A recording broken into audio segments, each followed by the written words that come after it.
আমি তো ওয়াবি, ওয়াবিদেরকে ভোট দেওয়া যাবে ভাই? দেখেন, আপনারা আপনাদের আদর্শের কথা মাঠে বলেন, ইসলামের আলোকে আমরা আমাদের আদর্শের কথা বলি, ইসলামের আলোকে। এটা 1400 বছর থেকে চলতেছে, কিয়ামত পর্যন্ত চলবে। কিন্তু আমি যে দায়িত্ব নিয়ে মাঠে আত্মপ্রকাশ করেছি, এটা হলো রাজনীতি। আর রাজনীতি হয় আকীদার ভিত্তিতে না, রাজনীতি হয় ইনসাফের ভিত্তিতে। সুতরাং আমি যখন রাজনীতি করবো, ইনসাফের ভিত্তিতে করবো। আপনি তো দলিল দিয়ে কথা বলছেন না, যারা ওয়াবি খেসে করা যাবে না, এটা আমার কথা না, এটা দলিল। এটা হলো যাদের আকীদার মধ্যে কোনো আমার মতো থাকে। এটা আল্লাহর হাবিব সাল্লাল্লাহু আলাইহি ওয়াসাল্লাম নিজে বলছেন। আপনি তো ওইজন না, আপনি তো ওইজন ওয়াবির জানাজা যখন যেত না, ওয়াবির সাথে তোমার সাহায্য যেত না, ওয়াবির সাথে যাচ্ছে তখন যাবে না, এগুলো তো আপনি বলছেন না। এটা কেন বলছেন আমি বলবো। বলেন। আপনি যাদের আকীদাতে সমস্যা থাকে, যাদের আকীদায় প্রবলেম, তাদের সাথে যে সম্পর্ক রাখা যাবে না, এটা কিন্তু আমার কথা না, এটা রাসূল পাক সাল্লাল্লাহু আলাইহি ওয়াসাল্লাম কথা। এটা বুঝে জন্য বলছেন না, আপনি বুঝে না, তাইলে আপনি বুঝেন না। বুঝে বেলা লাগবে কিনা হুজুর? একটা আকীদা আর একটা হলো আপনি মনে করেন রাজনীতি যখন করবেন, রাজনীতিবিদ হবে ইনসাফের ভিত্তিতে। এখানে হিন্দু থাকবে, খ্রিস্টান থাকবে, এবং আমার মতো দর্শকের পক্ষে থাকবে, বিপক্ষে থাকবে।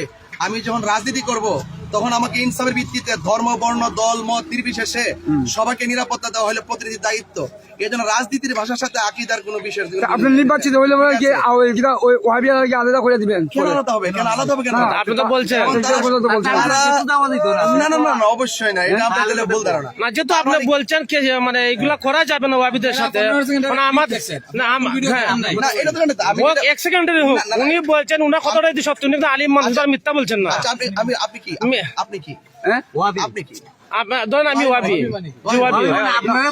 যারা আপনার মত আদেশের বিরুদ্ধে তারাই আপনারা ওয়াবি বলেন। আমার মত আদেশের বিরুদ্ধে জি, আপনি যে আকীদাতে চলেন, এই আকীদার বিরুদ্ধে যারা চলে, আপনি তাদেরকে ওয়াবি বলেন। আচ্ছা, যারা আমাদেরকে তো অনেকে মাজার পূজারি বলে, যারা কেন বলে? আমাদের বিপরীতে যারা যেমন আমাদের বলতে পারে, আমরা তো খেসিবেলা আত্মীয়তা আমরা নিষেধ করি না, তাদের লেগে করা যাবে না। আমি শেষ করি, আমরা তাদেরকে বুঝে আমাদের লাইনে আনো। মানুষ তাকিদা বুঝেন কম, এই জন্য হয়তো বুঝতেছেন আর কি। কিন্তু আপনি যদি আলেম হইতেন তাহলে বিষয়টা বুঝতেন। যারা মাজার পূজারি বলে, তাহলে যারা বলে তারা যদি নির্বাচনে আসে, তাহলে তারা কি আমাদেরকে কি ফেলে দিবে? তারা প্রতিনিধি হলে তারা আমাদেরকে দেখা তাদের দায়িত্ব। এখানে আকীদা এবং রাজনীতির বিষয়, ইনসাফ ভিত্তিতে রাজনীতি করতে হবে। রাজনীতি আর এটার সাথে অ্যাড করতে পারবেন না। আপনি সুদ খাওয়া কি হারাম না? হারাম। সুদ খাওয়া থেকে হারাম করে বলতে হবে না? বলতে হবে। তার মানে কি সবাই জানে হারাম কি না? হারাম বলতে হবে, হারাম কি হারাম বলতে হবে। তাহলে কি ওয়াবি যারা করে হারামি করে কোনটা? আরে না, সুদ করে দেব,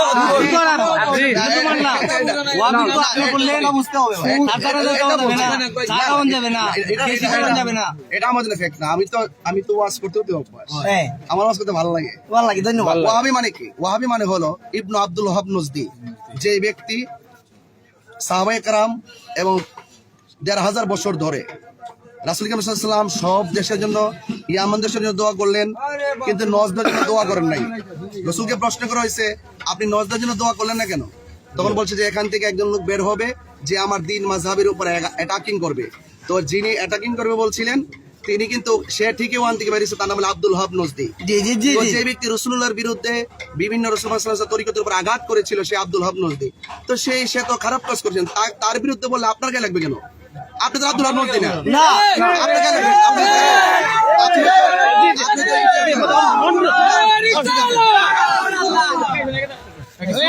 আমরা স্লোগান দিচ্ছেন দেখি, আমরা স্লোগান উনি একজন আলিম, মসজিদ চিনব কিভাবে? আমরা মসজিদ চিনব কিভাবে? না, আমরা জানি যে আমরা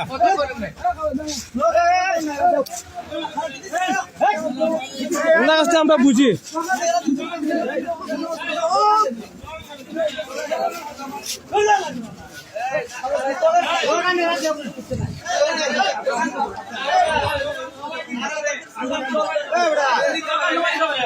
নারায়ে তাকবীর চলবে।